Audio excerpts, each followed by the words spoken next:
Train में गरीब के छोले चावल। बनारस के पास एक छोटा सा गांव था, रामपुर। वहां की एक तंग गली में रामू का घर था। रामू, जिसकी उम्र मुश्किल से 20 साल रही होगी, हर सुबह 4 बजे जाग जाता था। उसके घर में बस दो ही चीजें कीमती थीं, एक बूढ़ी माँ और बरसों पुरानी पीतल की एक बड़ी देग। उस देग में जब छोले उबलते थे तो उसकी खुशबू पूरे मोहल्ले में फैल जाती थी।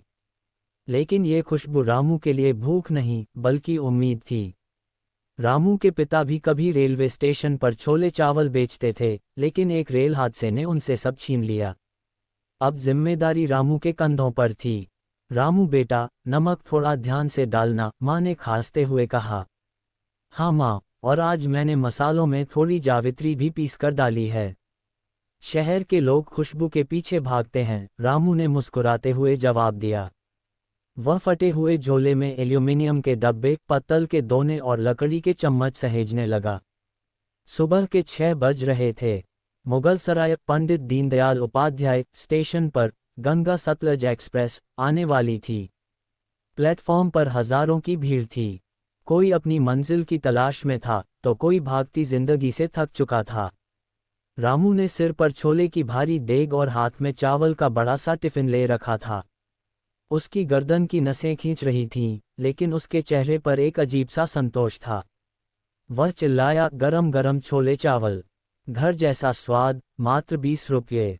तभी वर्दी पहने एक सिपाही ने उसे टोका, ए छोकरे, यहाँ बिना लाइसेंस के बेचना मना है। चल बाहर निकल। रामू ने अपनी जेब से मुड़े तुड़े 10-10 के 2 नोट निकाले और सिपाही की हथेली पर रख दिए। गरीबी में ईमानदारी अक्सर मजबूरी के आगे घुटने टेक देती है। सिपाही मुस्कुराया और आगे बढ़ गया। रामू का दिल भारी हो गया, उन 20 रुपयों में उसकी माँ की एक दिन की दवा आ सकती थी। ट्रेन प्लेटफॉर्म पर रुकी। जनरल बोगी की हालत ऐसी थी जैसे किसी छोटे से डिब्बे में पूरी दुनिया को ठूंस दिया गया हो। लोग खिड़कियों से अंदर घुस रहे थे। रामू ने किसी तरह अपनी देग को अंदर पहुंचाया। अंदर की हवा भारी थी, पसीने, बीड़ी के धुएं और सामान की गंध।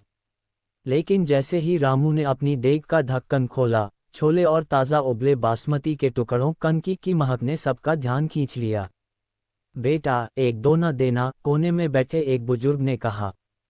रामू ने बड़ी फुर्ती से पत्तल बिछाए, उस पर खिले हुए सफ़ेद चावल डाले, ऊपर से गाढ़े मसालेदार छोले, थोड़ी कटी हुई प्याज और एक तीखी हरी मिर्च रख दी।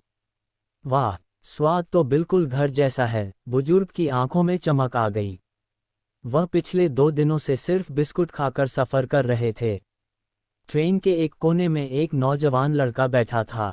उसके कपड़े महंगे थे, लेकिन चेहरा उतरा हुआ। वह बार बार अपने फ़ोन को देख रहा था। उसका नाम आर्यन था, जो अपनी कॉर्पोरेट नौकरी छोड़कर भाग रहा था।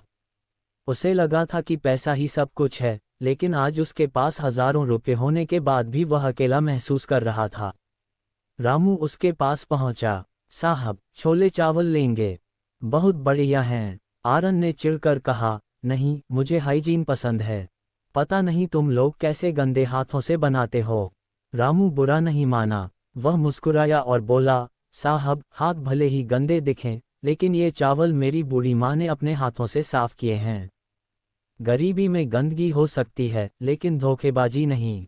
आर्यन खामोश हो गया। उसने देखा कि रामू कैसे एक छोटे बच्चे को, जिसके पास पैसे नहीं थे, मुफ्त में छोले चावल का एक छोटा हिस्सा खिला रहा था।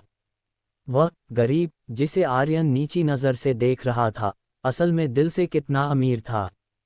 दोपहर के 3 बज रहे थे। ट्रेन एक सुनसान इलाके से गुजर रही थी। अचानक एक जोरदार झटका लगा और चीख पुकार मच गई। इमरजेंसी ब्रेक लगे थे। ट्रेन पटरी से थोड़ी उतर गई थी। खिड़कियों के शीशे टूट गए। लोग घायल हो गए। घने जंगल और धूप के बीच ट्रेन खड़ी थी। पानी की बोतलें खत्म हो चुकी थीं और स्टेशन मीलों दूर था। रामू सुरक्षित था, लेकिन उसकी देग का ढक्कन खुल गया था। कुछ चावल गिर गए थे, लेकिन ज्यादातर सुरक्षित थे। उसने देखा कि लोग प्यास और भूख से तड़प रहे हैं, खासकर बच्चे। जहां दूसरे वेंडर अपना सामान छिपा रहे थे ताकि बाद में महंगे दामों पर बेच सकें, रामू ने अपनी देग बीच रास्ते पर रख दी। सब लोग कतार में आइए। जिसे भूख लगी है, यहाँ आकर खाए। पैसे की चिंता मत कीजिए। रामू ने चिल्लाकर कहा। वही आर्यन जो पहले रामू से नफरत कर रहा था, अब उसके साथ खड़ा होकर पत्तल बांट रहा था। वह छोले चावल जो 20 रुपये के थे, आज किसी के लिए अमृत से कम नहीं थे। रामू ने अपना सारा स्टॉक खत्म कर दिया। उसके पास एक दाना भी नहीं बचा और न ही 1 रुपया आया। शाम को जब राहत ट्रेन पहुंची तो लोग सुरक्षित निकाल लिए गए। रेलवे के बड़े अधिकारी वहां आए। उन्होंने देखा कि कैसे एक छोटे से वेंडर ने पूरी बोगी का हौसला बनाए रखा। आर्यन ने अधिकारियों से कहा, अगर आज ये लड़का और इसके छोले चावल न होते तो कई लोग बेहोश हो जाते। इसकी निस्वार्थ सेवा को पहचान मिलनी चाहिए। जब रामू घर पहुंचा, उसकी जेब खाली थी।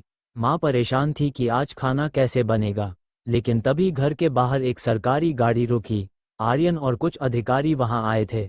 उन्होंने रामू को उसकी बहादुरी और ईमानदारी के लिए सम्मानित किया और उसे रेलवे की कैंटीन में एक स्थायी नौकरी का पत्र दिया। आज भी उस ट्रेन में छोले चावल बिकते हैं, लेकिन रामू अब गरीब नहीं रहा। उसकी कहानी अब रेल की पटरियों पर गूंजती है। ये कहानी हमें सिखाती है कि स्वाद सिर्फ मसालों में नहीं, खिलाने वाले की नीयत में होता है। गरीबी कपड़ों में हो सकती है, चरित्र में नहीं।